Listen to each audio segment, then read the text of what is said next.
ગામ ચાંચવેલ જે રોજા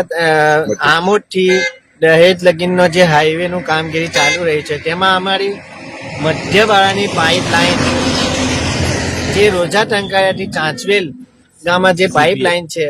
રોજા ટંકાયાથી ચાંચવેલ સમ લગીનની જે મધ્યવાળાની લાઈન છે એ હાઈવે ઓથોરિટીના કામ જે ચાલુ રહ્યું છે એમાં વારંવાર પાણીની લાઈન તૂટી જાય છે અને આજે 20 દિવસ થયા દિવસે અમે રિપેરિંગ કરીને રાઈટ મેં એ તોડી પાડે છે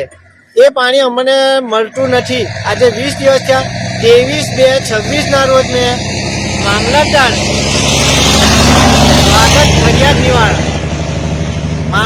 સ્વાગત ફરિયાદ નિવારણમાં અરજી આપેલી છે મધ્યવાળાની એ લોકોએ અમને જવાબ આપેલો છે કે 10 દિવસની અંદર તમને પાણીની લાઈનની વ્યવસ્થા કરી દઈશું અને પાણીની વ્યવસ્થા કરી દઈશું હજુ સુધી આજે 2 મહિના થઈ છે આજે 23/4/26 થઈ પાણીની કોઈ વ્યવસ્થા નથી અને 20 ટેન્કર અમે રોજનું 20 ટેન્કર પાણી જોઈએ તો અમારે ગામનું પાણી રોજનું પૂરું થાય આથી અમે પાણી તંત્રને જાણ કરીએ છીએ કે જે હાઈવેની ઓથોરિટી કામ અમને કોઈ અડચણરૂપ નથી થાય તો કામ સારું વધુ સારું અમે તો એવું છે કે આનાથી વધુ સારું કામ થાય પણ અમે તંત્રને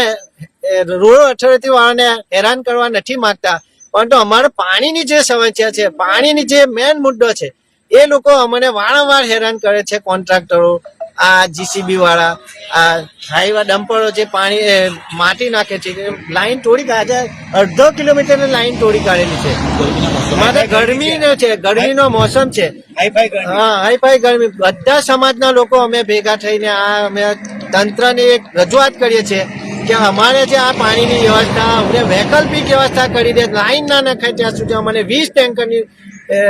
ટેન્કર નાખી દે રોજના 20 ટેન્કર તો અમને આ સારું નહીં તો અમે આ ઉગ્ર આંદોલન કરીશું અને રસ્તા રોકીશું કામ બંધ કરાવીશું અમે આની જવાબદારી તંત્ર રહેશે